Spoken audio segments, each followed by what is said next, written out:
नमस्कार प्यारे बच्चों। आज क्लास 10th का चैप्टर नंबर 2 पॉलिनोमियल्स बहुपद जो उसमें अपनी प्रश्नावली 2.3 जो चल रही थी उसको आज कंटिन्यू करेंगे और उसका आज क्वेश्चन नंबर 2 को आज डिस्कस करेंगे, जिसमें आपका ये बोला गया है कि पहले बहुपद से दूसरे बहुपद को भाग करके जांच कीजिए कि क्या प्रथम बहुपद द्वितीय बहुपद का एक गुणनखंड है या नहीं।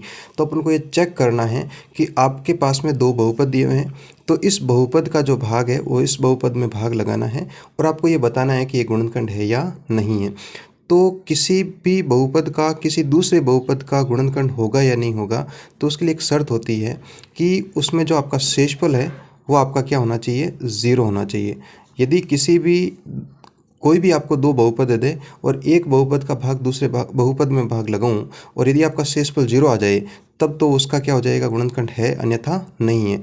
जैसे अपन सामान्य जो संख्या है जिस प्रकार करते थे, जैसे मान लो आपको बोलूं कि 4 है, 4 के गुणनखंड आपके क्या हुआ, 2 गुणा 2 हुआ। तो आप मुझे बताओ, जब मैं 2 का भाग लगाता हूँ तब भी आपका शेषफल 0 रहेगा और इस 2 का भाग लगाऊँ तब भी आपका शेषफल क्या रहेगा, 0 रहेगा।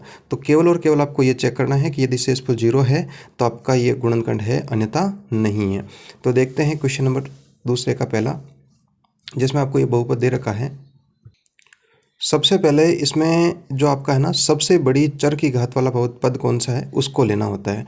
तो सबसे बड़ी चर की घात वाला पद आपका है 2t4 बटे, इसी प्रकार जिसका भाग लगा रहे हैं उसमें चर की सबसे बड़ी घात वाले को लेना है, तो यहाँ है t²। तो यदि t² का मैं भाग लगाऊंगा तो यहाँ पर आपकी 2 घात बचेगी, आपका जो भागफल में है वो आपका आएगा 2t²। तो इसको मैं यहाँ लिख देता हूँ 2t²। अब इस 2t² का ये जो है इसका गुणा इससे करना है, तो इस प्रकार करेंगे अपन 2t² और t² माइनस 3। अब इसको गुणा कर लेते हैं अपन, तो 2t² t² से गुणा होगा तो ये हो जाएगा 2t4 माइनस 2 को 3 से गुणा करूँगा तो 6 आ जाएगा और t² साथ में, तो ये t²। अब इसको अपन यहाँ पर लिख देते हैं,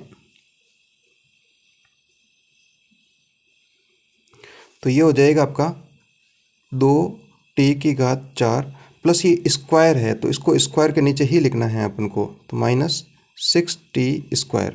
अब बच्चों आपको पिछले जो क्वेश्चन है उसमें भी मैंने आपको बताया था कि जब भी अपन घटाते हैं तो इनके चिन्ह बदलना है। ये माइनस का आपका प्लस हो जाएगा और ये प्लस वाला क्या हो जाएगा, माइनस। तो प्लस और माइनस ये आपका कैंसिल हो गया, तो जो शेष रह रहा है उसको लिख देते हैं 3t3 और ये माइनस का 2t², ये प्लस का 6t², तो आपका घट जाएगा और बड़ी संख्या 6 है तो उसी का चिन्ह आएगा, तो यहाँ आ जाएगा 4t² माइनस 9t माइनस का 12। अब इसी प्रक्रम को अपन को आगे बढ़ाना है। इसमें पहले वापस देखना है ये कि सबसे बड़ा चर की जो घात वाला पद कौन सा है, 3t³ है, तो आपको इस प्रकार लिख देते हैं इसको 3t³ और इसमें इसका भाग लगाना है, तो ये t² है, तो t² से आपका ये कट जाएगा, आपकी एक घात शेष रहेगी, तो ये आ जाएगा आपका 3t।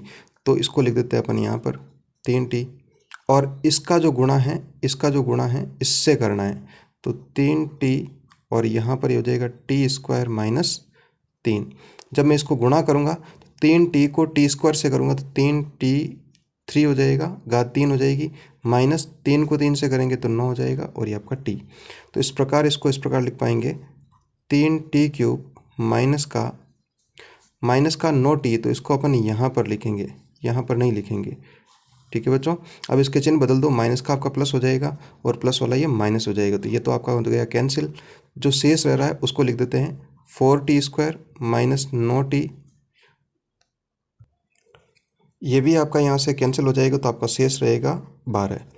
तो इस प्रकार अब पुनः अपन देखेंगे इसमें सबसे बड़ी घात वाला पद आपका ये है, तो इसमें इस बार अपन भाग लगाएंगे 4t² डिवाइड अपन को t² से करना है, तो t² से t² कैंसिल हो गया, शेष आपका 4 बचा। अब इस 4 को यहाँ लिखने के बाद फिर से इसको गुणा करना है, तो ये हो गया t² माइनस 3, तो ये हो जाएगा बच्चों 4t² माइनस 4 को 3 से गुणा करूँगा तो ये 12 आ गया। इसको यहाँ लिख देते हैं 4t² माइनस 12। अब घटाने के लिए इनके चिन्ह बदलने पड़ेंगे, ये माइनस का आपका प्लस हो जाएगा, ये प्लस वाला आपका माइनस हो जाएगा, तो ये कैंसिल हो गया और ये आपका कैंसिल हो गया, तो आपके पास में शेषफल क्या बच गया, 0 बच गया। तो मैंने आपको अभी बताया कि यदि आपका शेषफल 0 शेष हो रहा है तो ये जो बहुपद है इस बहुपद का क्या हो जाएगा, गुणनखंड हो जाएगा। तो यहाँ लिखेंगे अपन कि शेषफल 0 है, अतः टी स्क्वायर माइनस 3 जो है 2t4 plus 3t3 minus 2t2 minus 9t minus 12 का एक गुणनखंड है। इस प्रकार अपन इसको कर सकते हैं। तो जो आगे के क्वेश्चन है उसमें भी आपका भाग करना है और उसमें आपको ये देखना है कि शेषफल आपका 0 शेष रहा या नहीं रहा। तो नेक्स्ट क्वेश्चन देखते हैं। उसमें आपका ये दिया गया है x² प्लस 3x प्लस 1 का जो भाग है वो 3x4 plus 5x³ minus 7x² plus 2x plus 2 में अपन को भाग लगाना है। तो सबसे पहले इसमें सबसे जो बड़ा पद है, बड़ी घात वाला पद है, 3x4 है, इसको लिया अपन ने। और इसमें सबसे बड़ी घात वाला पद आपका x² है। तो x² का जब भाग लगाएंगे तो 3x² आया।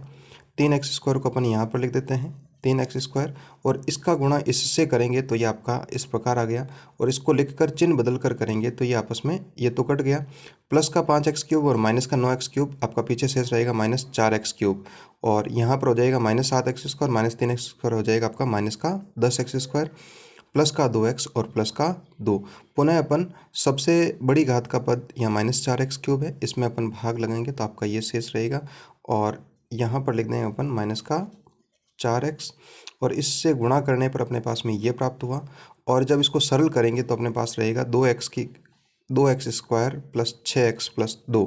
और इसमें सबसे बड़ी घात का पद आपका 2x² है।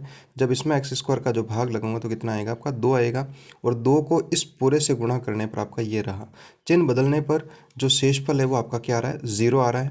तो अपन ये कहेंगे कि यहाँ पर इसका गुणनखंड है, अन्यथा नहीं हो जाएगा आपका। तो इसमें आपका शेषफल 0 आया है तो ये आपका क्या हो जाएगा, इसका गुणनखंड हो जाएगा। नेक्स्ट क्वेश्चन देखते हैं। नेक्स्ट क्वेश्चन है आपका x³ माइनस 3x प्लस 1 का जो भाग है वो x⁵ minus 4x² plus x² plus 3x plus 1 में आपको लगाना है। तो जब मैंने इसको भाग लगाया तब आपका जो शेषफल है वो आपका कितना आ रहा है, 2 आ रहा है। तो मैंने आपको अभी बताया कि गुणनखंड होने के लिए आपका शेषफल क्या होना चाहिए, 0 होना चाहिए। तो जो शेषफल है वो 0 के बराबर नहीं है, तो अपन इसमें बोलेंगे गुणनखंड इसका नहीं है। तो आपको इस प्रकार ये क्वेश्चन समझना है और पुनः एक बार देखकर इसकी प्रैक्टिस करनी है, आपसे ये क्वेश्चन अच्छे से हो जाएगा।